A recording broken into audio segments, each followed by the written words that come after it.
성장성을 갖다가 보통 분석하기 위해서 우리가 CAGR을 갖다가 사용하고 있습니다. 그래서 연평균 성장률 컴파운드 애뉴얼 그로스 레이트인데요. 이 공식은 측정 마지막 해의 매출을 측정 시장 매출액로 나누고 그 위에는 1 나누기 기간으로 승을 하고 빼주기 1을 하면 그 측정률을 정할 수 있는데, 결국은 예를 들면 2010년도 1월 달에 만 원을 갖다 매출했다가 하고 2012년 1월 달에 15,000원을 하면 CAGR은 22.5%가 나오는 것입니다.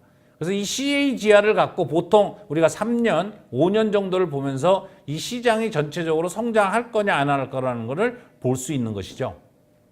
그다음 유통 채널 분석이라는 것은 무엇일까요? 결국은 제품과 서비스를 고객이 구매하는 경로를 파악하는 것입니다. 어떻게 현재 제품을 파악하고 있는지, 그것을 알면 어떻게 팔 것인가를 찾아낼 수 있는 것이죠. 그래서 B2B 같은 경우에는 직접 구매를 하는지 아니면 대리점을 사용하는지, B2C 같은 경우에는 백화점에서 구매를 하는지 모바일로 구매하는지, 이런 것을 알아야 우리가 제품을 팔 때도 같은 경로를 사용할 수 있을 것입니다. 그래서 예를 들면 갤럭시 S9을 삼성전자가 만드는데 파는 거는 SK텔레콤이나 KT가 팔죠. 근데 KT도 파는 데가 소매업체한테 팝니다. 그래서 KT 대리점이 있을 거고 기타 대리점이 있을 겁니다. 서울에 있는 것이 있고 다른 지역에 있는 경우, 그러면 소비자는 어느 정도의 숫자가 있는지, 이런 식으로 정리를 해보면 내 제품이 어떤 경로를 통해서 고객에게 팔리는지를 조사할 수 있을 것입니다. 그 다음에는 제품성 및 경쟁관계 분석입니다. 그래서 경쟁 제품과 자사 제품의 장단점을 보고를 하는 것이죠. 그래서 그게 바로 스와트 분석인데, 장단점과 시장의 기회 위기를 갖고 스와트 분석을 합니다. 그 다음에 경쟁사 현황, 재무 상태나 영업 실적, 가격 경쟁력 같은 경쟁사 현황, 그 다음에 동종 업계나 동업자, 유사 제품의 과의 경쟁 상태 및 향후 경쟁은 어떻게 될 것인지, 그 다음에 국내 가격 구조는 어떻게 되고 가격 동향은 어떻게 되는지, 그 다음에 제품 수급 동향은 어떻게 되는지, 그 다음에 전체 시장의 특성과 구조는 어떻게 되는 건지, 그 다음에 제품의 포지셔닝이 어떻게 되는지, 그러한 부분들을 연구하는 것입니다.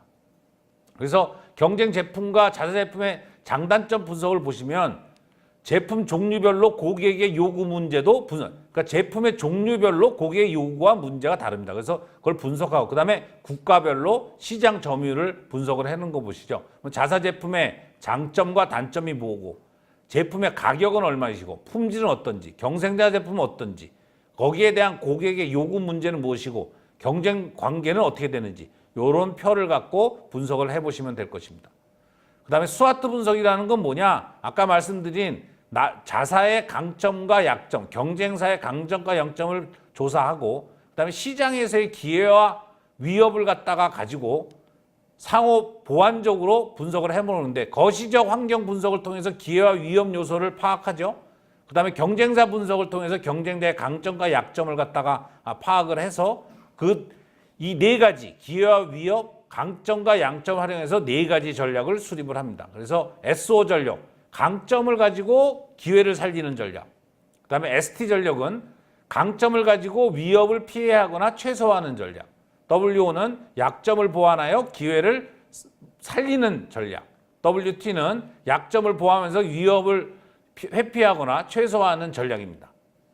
그래서 도출된 전략 중에서 목적 달성의 중요성이나 실행 가능성, 남과 다른 차별성에 따라서 중점 전략을 선정할 수 있는 것이죠. 어떤 경우에서는 나는 강점은 있지만 위협이 더 많다라고 하면 거기서 어떻게 살아남을지 하는 전략을 갖고 시장에 접근을 한다는 것입니다. 경쟁사 현황을 보시면 재무 상태, 영업 실적, 가격 경쟁력 등을 갖다가 검토를 합니다.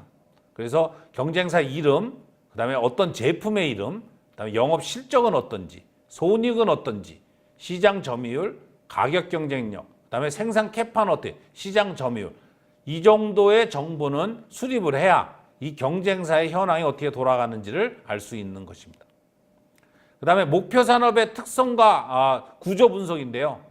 그래서 진입하고자 하는 산업의 시장 크기를 분석하고 산업을 하기 위해서는 목표 산업의 특성과 구조를 조사해요. 조사하는 내용을 보시면 산업의 이름, 산업을 소개하는 자료, 그 다음에 조사한 시장 크기 정보, 그 그다음에 산업의 전후방 산업을 갖다가 분류하고 설명하고, 그다음에 핵심 경쟁 요소가 무엇인지를 보는 거죠. 그래서 예를 들면 자동차 산업 같은 경우입니다.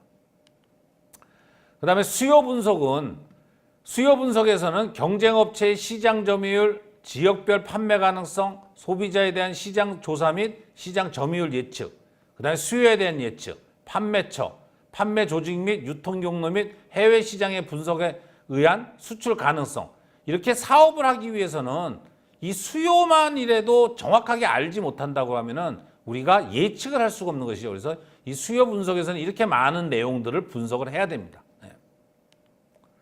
그다음에 가격이죠. 구매자는 경쟁사보다 싸게 구입하고자 합니다. 그래서 적정 가격을 어떻게 결정하는 것이 굉장히 어려운 문제인데, 결국 적정 가격이라는 것은 양자에게 모두 공정하고 합당한 가격입니다. 그래서 그렇지만 공급자마다 원가 구조가 다르기 때문에 공급자마다 적정 가격은 다를 수밖에 없습니다. 그래서 공급자는 가격 결정을 제품 라인 전체 평균 이익을 기초해서 보통 만들고 있습니다. 그래서 상품 가격 분석에서는 가격 결정과 매출액 추정을 해야 하는 것이죠.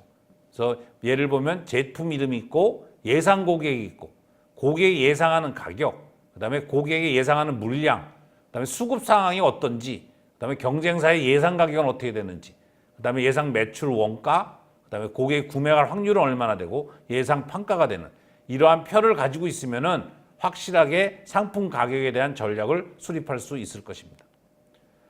그다음에 시장 환경을 분석해서는 산업의 전후방 특성, 전방이라는 건 뭐냐면은 내 물건을 사가지고 가는 사람들, 후방이라는 거는 내가 재료를 갖다가 구입하는 이러한 것들에 대한 분석이 필요한 것이죠. 거기에는 자원 환경 요인하고 유통 경로, 그다음 판매 조직하고 기술적 환경 요인, 마케팅 환경 요인, 영업 형태 방식까지 분석을 해야 사업에 있어서의 전후방을 분석할 수 있는 것입니다. 그래서 후방 산업은 무엇인지, 품목은 무엇인지, 총 매출액은 어떻게 되고, 이런 기업들의 리스트는 어떻게 되고, 전방 산업은 어떻게 되고, 품목, 그다음에 총 매출액, 기업 리스트가. 그래서 메모리를 파는 사람 입장에서 저희가 제품을 통신사, 그러니까 스마트폰을 만든다고 하면 스마트폰에 들어가는 메모리가 후방 산업이 될 것이고, 통신사가 스마트폰을 사가지고 가는 통신사가 전방 산업이 될 것입니다.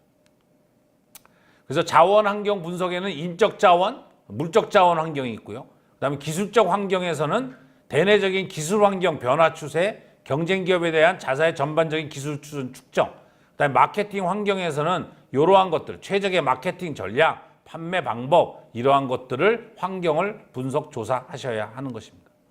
그래서 판매 전략은 무엇이냐? 어느 지역에서 언제 얼마만큼 팔 것이냐는 목표를 정하고 그 목표를 달성하기 위해서 여러 가지 마케팅 수단을 동원을 하죠. 그래서 마케팅 계획과 광고 판촉 계획, 그다음 판매 계획 비용을 수립하는 것을 말합니다. 그래서 판매 계획은 실현 가능성과 적정성이 매우 중요한 것입니다.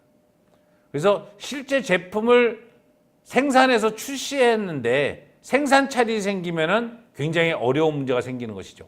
그다음에 경쟁사가 신제품을 시장에 출시하면 기존 업체는 가격을 내리거나 품질을 더 개선하지 않으면은 시장을 방어하기가 굉장히 어려운 것입니다. 그래서 제품 판매 전략으로 보면 제품이 있고 목표 고객이 있고 판촉 및 광고 전략, 그다음에 광고 형태 방식, 영업 전략, 고객 특성, 이러한 것들을 수립하고 엑시큐션을 할 수 있어야 하는 것입니다. 종합적으로 시장성을 평가하면 시장성 분석은 사업 아이템이 상품화되었을 때 제품과 서비스를 구매할 수 있는 시장 규모가 어느 정도인지, 매출이 어느 정도 일어날 수 있을지를 분석해서 시장성을 판단하는 것입니다. 그래서 아무리 기술적으로 우수하고 독창적인 점이라 할지라도 만약 고객이 없거나 시장이 없다라고 하면은 굉장히 어렵고 경쟁사가 난립한다고 하면은 굉장히 힘들 것입니다. 그래서 사업 아이템에 대한 고객 유무, 시장의 규모, 시장의 성장성, 시장 내 경쟁 현황 등을 종합적으로 분석해서 창업 아이템 시장성을 분석해야 합니다. 그래서 종합 BMO 평가에서는 사업 매력도 편성 테스트를 진행하는 것이죠. 그러면 왼쪽에 보시면 매출이 가능성, 성장 가능성, 경쟁 상황, 위험 분석도, 업계 구축 가능성, 특별한 사회적 상황, 이 각각의 10점씩을 해서 60점으로 평가를 하게 됩니다. 그래서 사업 매력도가 최소한 35점은 돼야 합니다. 예, 요번에 시장성 분석 8장을 여기서 수업을 마치도록 하겠습니다.